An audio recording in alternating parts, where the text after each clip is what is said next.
കേന്ദ്ര ഗവൺമെന്റ് നടപ്പാക്കേണ്ട ചരിത്രമെഴുതി പുതിയ മുന്നേറ്റത്തിന്റെ പോർമുഖം തുറന്ന് ഒക്ടോബർ 29-ന് കുറ്റിച്ചിറ ജംഗ്ഷനിൽ വെച്ച് ഉദ്ഘാടനം ചെയ്ത് KNTU ജനറൽ സെക്രട്ടറി സഖാവ് ജുനൈദ് AM ജാഥ ക്യാപ്റ്റനായ FSCTU കുണ്ടറ മേഖല കാൽനട പ്രചരണ ജാഥ ഒക്ടോബർ 31 വെള്ളിയാഴ്ച വൈകിട്ട് 4:30-ന് കുണ്ടറ മുക്കരയിൽ എത്തിച്ചേരുമ്പോൾ CITU ജില്ലാ ജോയിന്റ് സെക്രട്ടറി സഖാവ് SL സജികുമാർ സമാപന സമ്മേളനം ഉദ്ഘാടനം ചെയ്യും.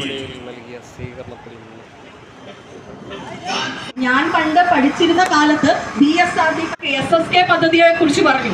ഈ പദ്ധതിയെ കുറിച്ച് പറഞ്ഞു കഴിഞ്ഞ വർഷം ഞങ്ങൾ ഒരു 32 ദിവസം സമരം നടത്തി. 32 ദിവസം നിർത്താതെ FSCTU സംഘടനകൾ സമരം നടത്തി. എന്തിനു വേണ്ടിയിട്ടാ? SSK പദ്ധതിയിലെ ജീവനക്കാർക്ക് പണം കൊടുക്കാനില്ല, അവർക്ക് വേതനം കൊടുക്കാൻ കഴിയുന്നില്ല. അപ്പൊ ആ വേതനം കൊടുക്കുന്നതിന് വേണ്ടിയിട്ടാണ് ഞങ്ങൾ നിരന്തരമായ സമരം നടത്തി. ഒടുവിൽ വേതനം കൊടുത്തു.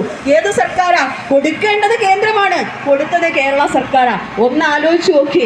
ഏത് സമൂഹത്തെയും ഏത് തരത്തിലുള്ള സമൂഹത്തെയും ചേർത്ത് പിടിക്കുന്ന ഒരു സർക്കാരായി, ഒരു ബദലായി മാറിയിരിക്കുകയാണ് ഈ കേരളത്തിന്റെ ഇടതുപക്ഷം. നിരവധിയായ വിഷയങ്ങളുണ്ട് സഖാക്കളെ പറയുന്നതിന്. ഇതിൽ ഏറ്റവും പ്രധാനമായി നമ്മളിപ്പം സിവിൽ സർവീസിനെ സംരക്ഷിക്കുക എന്ന ഒരു പ്രധാന മുദ്രാവാക്യം ഞങ്ങൾ മുന്നോട്ട് വെച്ചിട്ടുണ്ട്. സിവിൽ സർവീസിനെ സംരക്ഷിക്കുക എന്ന് പറയുമ്പോൾ നിങ്ങൾ പുറത്തു നിൽക്കുന്ന നല്ലവരായ നാട്ടുകാർ വിചാരിക്കും ഇവർക്ക് എന്ത് സംരക്ഷണമാണ് വേണ്ടത്, ഇവർക്ക് ഇപ്പം DA പ്രഖ്യാപിച്ചില്ലേ ുള്ളവരെ കാണിക്കുന്ന തരത്തിലേക്ക് കാര്യങ്ങളെ കൊണ്ടുപോവുക. അതിനുവേണ്ടി SSK പദ്ധതിയെ കുറിച്ച് പറഞ്ഞു. ഈ പദ്ധതിയെ കുറിച്ച് പറഞ്ഞു കഴിഞ്ഞ വർഷം ഞങ്ങൾ ഒരു 32 ദിവസം സമരം നടത്തി. 32 ദിവസം നിർത്താതെ FSCTU സംഘടനകൾ സമരം നടത്തി. എന്തിനു വേണ്ടിയിട്ടാ? SSK പദ്ധതിയിലെ ജീവനക്കാർക്ക് പണം കൊടുക്കാനില്ല, അവർക്ക് വേതനം കൊടുക്കാൻ കഴിയുന്നില്ല. അപ്പൊ ആ വേതനം കൊടുക്കുന്നതിന് വേണ്ടിയിട്ടാണ് ഞങ്ങൾ നിരന്തരമായ സമരം നടത്തി. ഒടുവിൽ വേതനം കൊടുത്തു. ഏത് സർക്കാരാ?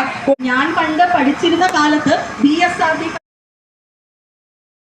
ചരിത്രമെഴുതി പുതിയ മുന്നേറ്റത്തിന്റെ പോർമുഖം തുറന്ന് ഒക്ടോബർ 29-ന് കുറ്റിച്ചിറ ജംഗ്ഷനിൽ വെച്ച് ഉദ്ഘാടനം ചെയ്ത് KNTU ജനറൽ സെക്രട്ടറി സഖാവ് ജുനൈദ് AM ജാഥ ക്യാപ്റ്റനായ FSCTU കുണ്ടറ മേഖല കാൽനട പ്രചരണ ജാഥ ഒക്ടോബർ 31 വെള്ളിയാഴ്ച വൈകിട്ട് 4:30-ന് കുണ്ടറ മുക്കരയിൽ എത്തിച്ചേരുമ്പോൾ